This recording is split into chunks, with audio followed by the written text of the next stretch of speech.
Today, we're going to talk about critique groups. Every author really needs to have a group of people that can read your stuff and help you to figure out what needs refined. When we write, we often write in a vacuum. We write introspectively and just what we think in our own head. We get it down on the page, and it might not come across um, how we really want it. So that's where a critique group or critique partner can help you to refine. It also will help you when you go to the editing stage.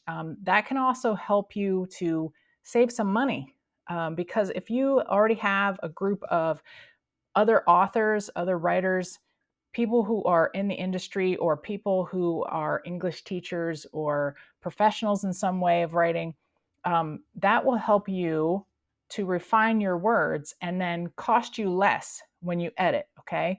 So when you go then to the editor, they have less work to do and therefore will charge you less. Okay. So where do you find critique groups? I stumbled upon my critique group years ago.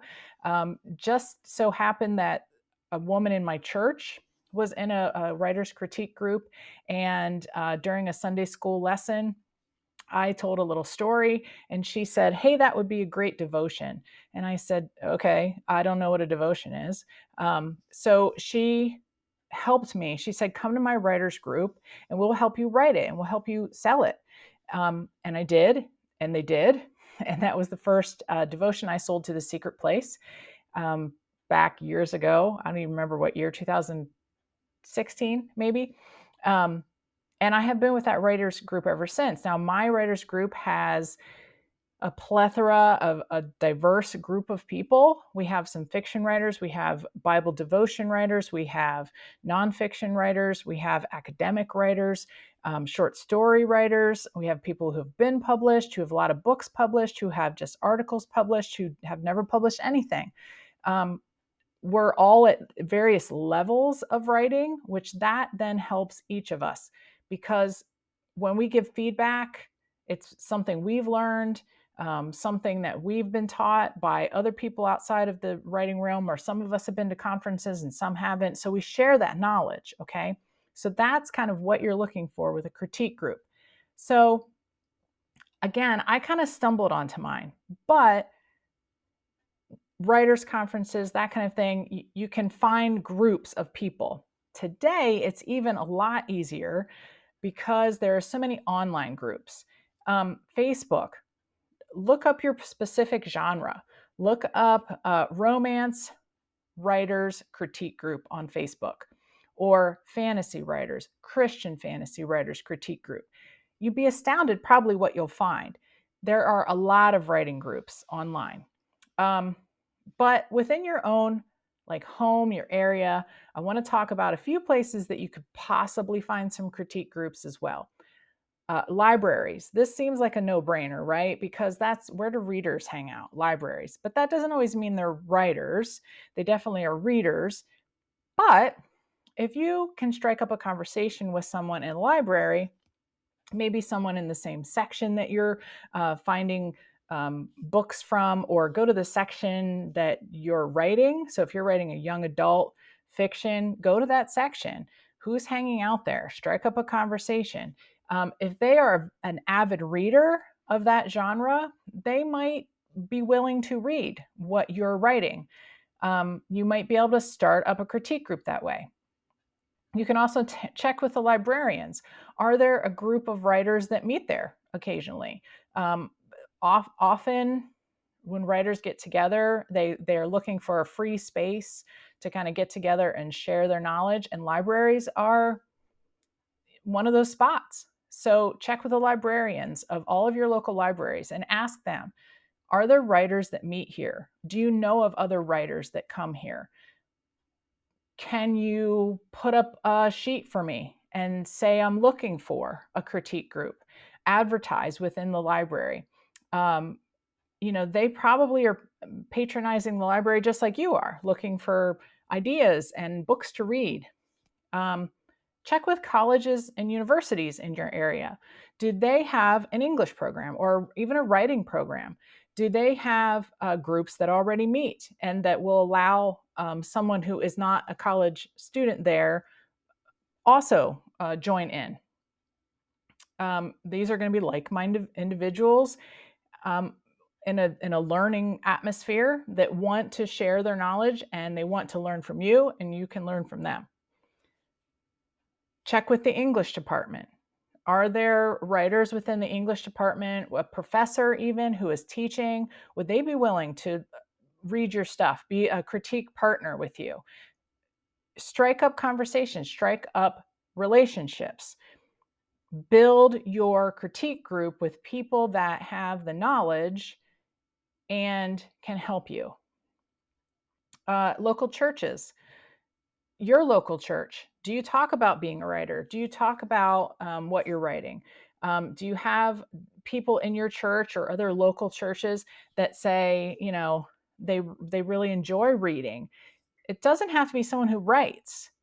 You can have just readers in your group or readers as a critique partner, because they're reading what you're writing. They are, there's often YA lovers, romance lovers, science fiction lovers, fantasy lovers. Promote yourself a little bit even before you have a book and say, hey, I'm a writer and I really need feedback. Now, they might not be versed in English language. They might not be versed in all the grammar rules and things like that, but they're going to give you specific feedback about what works and doesn't work. We'll talk about what kind of feedback you need as well.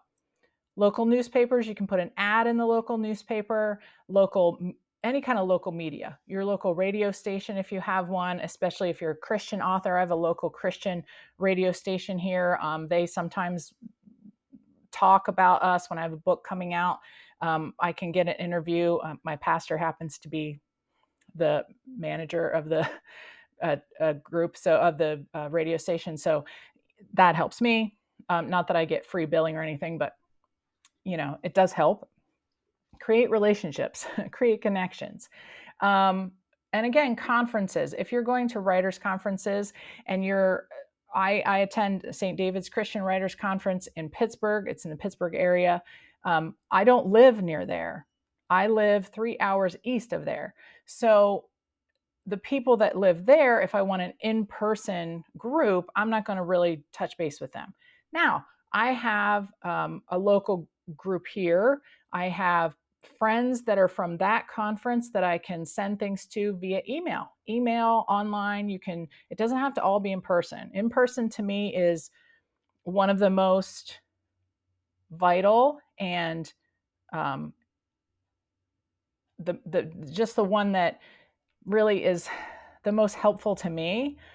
But online works. Online works for a lot of people, and it helps when you don't have people in your area.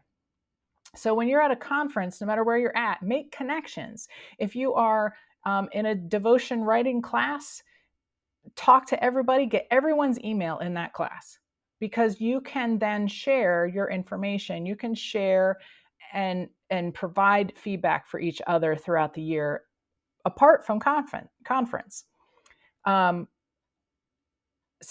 I know that conferences can be expensive, but it is a great place to find people who are like you. So if you can find one that's in your local area that you can drive to, that makes cost a little bit less, I highly recommend a writers' conference, because trust me, you will not find a place where you fit in more than a writing conference. You will understand that you're with your people.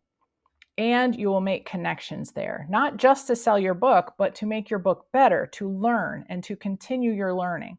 So conferences, there are plenty. I can give you some options I'm on the East Coast, so I know a lot on the East Coast, especially Christian conferences. So if you want to reach out to me, do that. I have a list that I can send you. Other organizations. There are plenty of other writing organizations, especially for different genres, different niches, nationwide groups that hold local meetings. American Christian Fiction Writers, they have little local things all over. So just find to see if you have one of those. If American Christian Fiction is what you are writing, then look them up, ACFW, American Christian Fiction Writers, and find if there's a local one in your area. I think they even do some online critiquing, so you can check with them. Word Weavers International. This is also a Christian group. They are run by Eva Marie Everson. You can look her up or look up Word Weavers International. This is connected with the Florida Christian Writers Conference. They have groups all over. Find if there's a group in your area or start one. They will help you start one in your local area. There's also Penn Writers, that's near Pittsburgh. So if you are near the Pittsburgh area, Penn Writers is a great one. I highly recommend as well. A great resource for finding some local groups to you is writersrelief.com. But you can look up, just look them up. Writer's Digest, I believe, has a list of like conferences and critique things and other organizations. So I know there is for children's writers, there is Realm Makers for like fantasy science fiction kind of people. Just do a Google search and put in what you're writing, put in young adult fiction writers group and see what comes up. So that would be mostly like online stuff. But again, if you want local to you, you're going to have to get out into the community and figure out where do writers and readers hang out, coffee shops. If someone's on their laptop, ask them if they're a writer. I know that seems really presumptuous. I don't know if that's something I could do. But if you really are looking for someone to grow, you have to put yourself out there. So, but there are a lot of these organizations online, so you can also do that. And like I said earlier, do a Facebook search, do Instagram search. Facebook is probably more prevalent. I know there's a lot of groups on Facebook because I've seen it. LinkedIn probably has a lot of groups. Just do some searches for specific kind of groups that you're looking for, your genre you're looking for, and find. I mean, it's not even just fiction. I know there's nonfiction writing groups. So you need to put yourself out there and start doing some research. If you've looked and looked and looked for a writing critique group and you can't find one online or elsewise, or none seem to fit your style, again, mine is very specific. We're Christian writers, but we write everything within the Christian industry. So we're pretty diverse. But if you just can't find, you need to start your own. And that's where you're looking for local people that you want to work with or that might connect with you. Libraries, colleges, churches, where are you hanging out as a writer? And are there other writers hanging out there? If you start your own group, consider these things. What will be your niche or your specific focus of your group? Again, my group is a Christian writing group, so we're all Christians.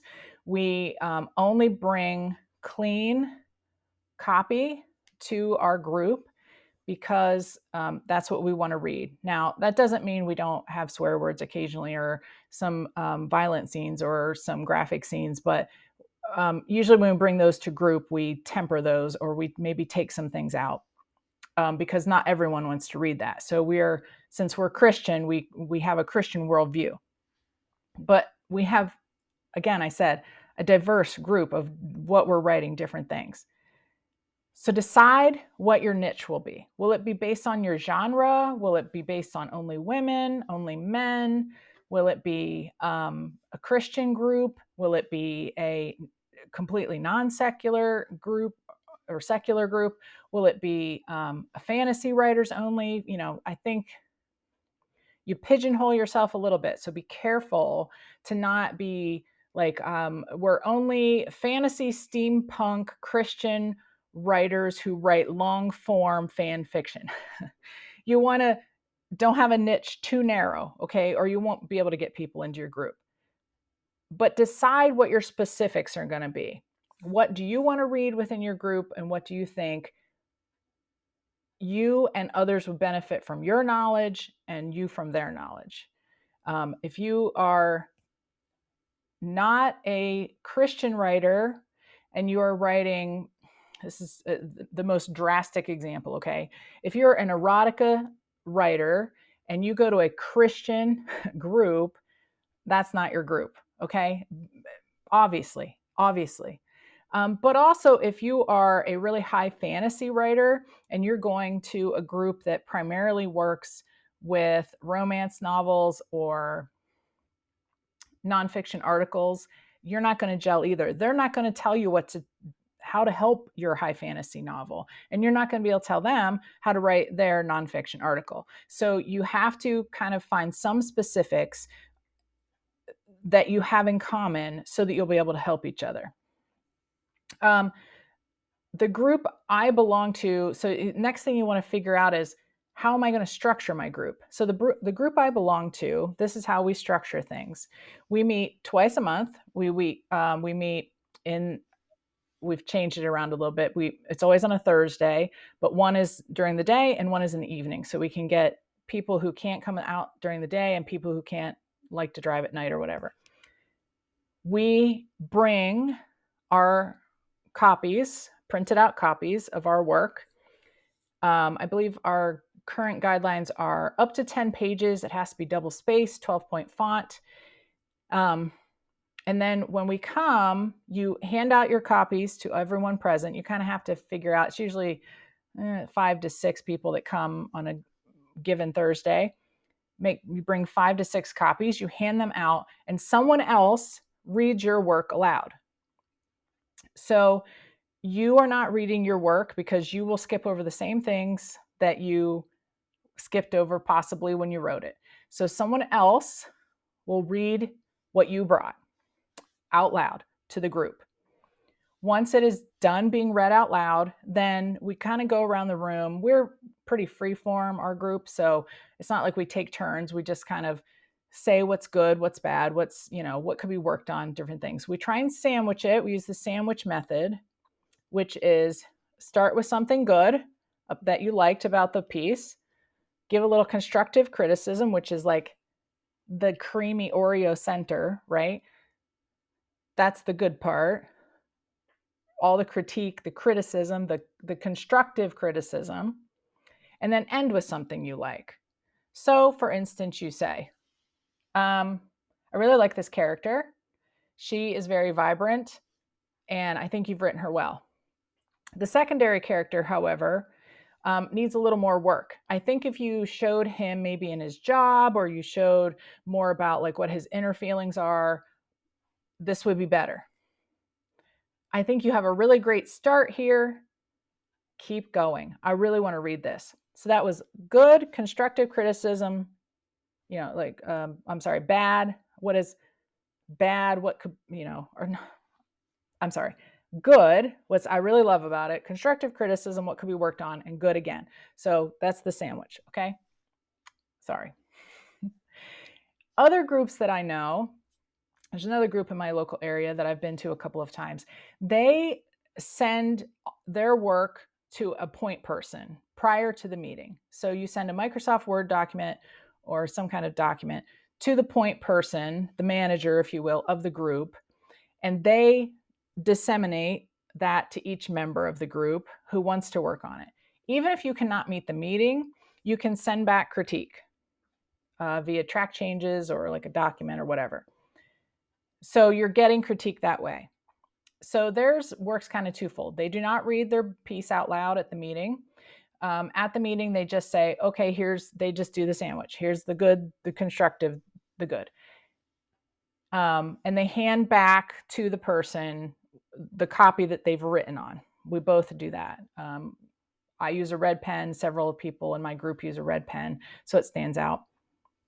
We talk about everything in our group, from content issues to plot holes to grammar to spelling to punctuation. What are the conventions of periods and semicolons and em dashes? And we talk about all of that. So it's not just content. I think the other group tends, in my area, the other group tends to be more content oriented. They will give you some information about punctuation and things, but they're more content oriented.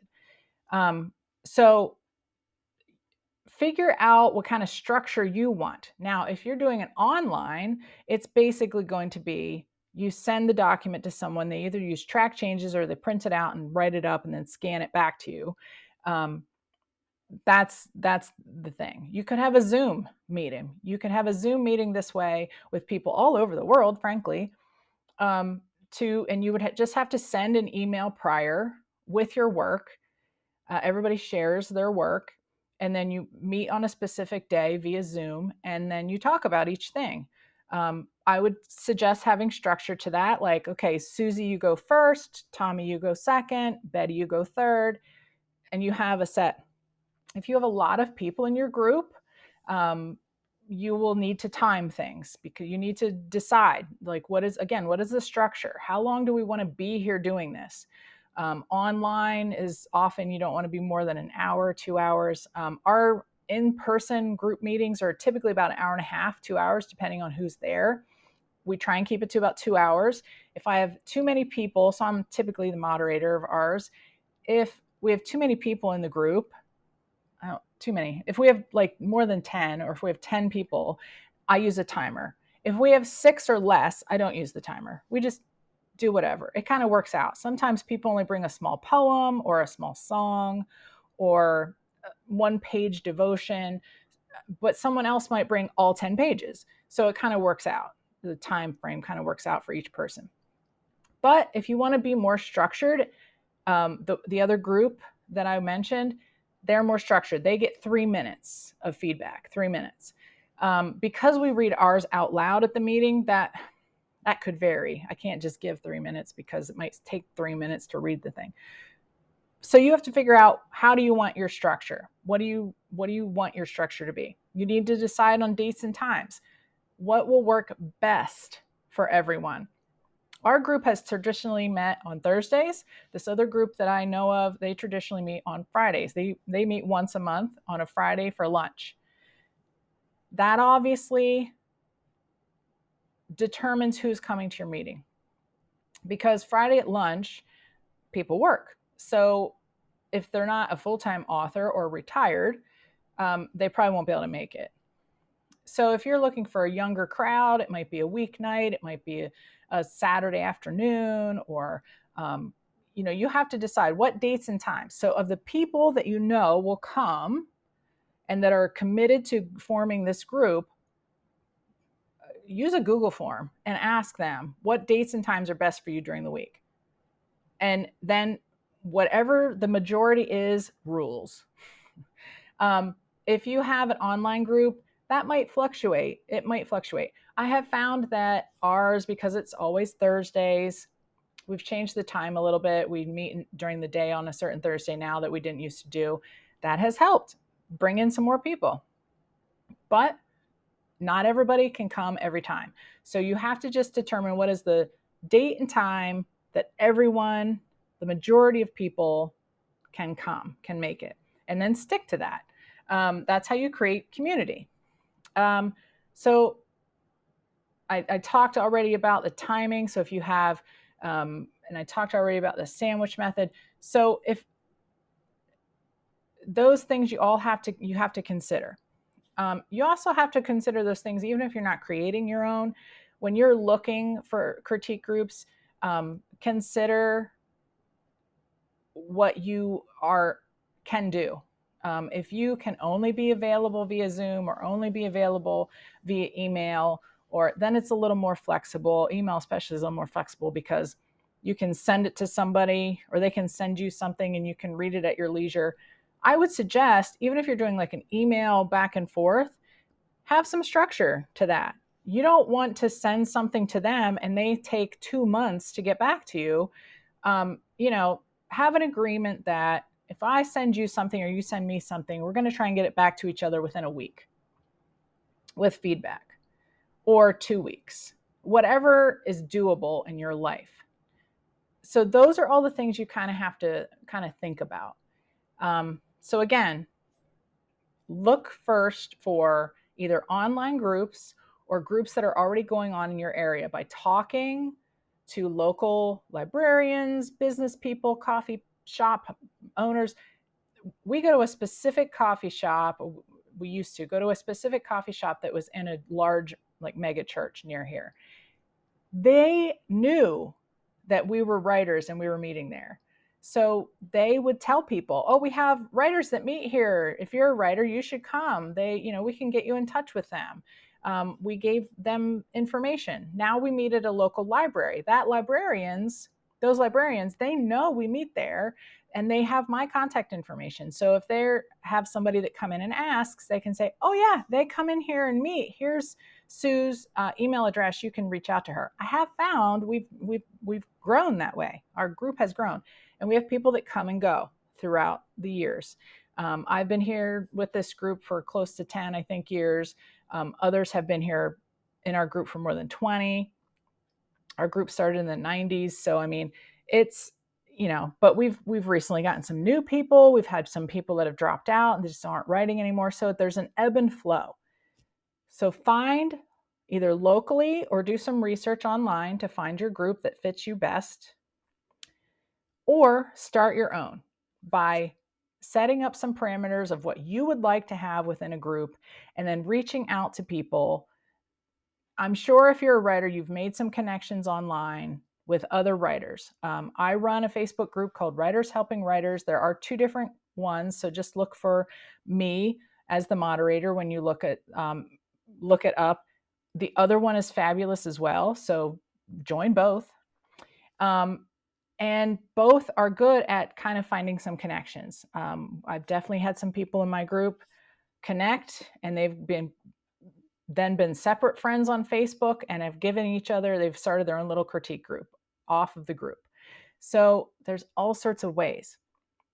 If you're looking for more kind of information from this, about this kind of thing, including like beta readers and a beta reader checklist that you can get, please check out my editing book that I have available on Amazon.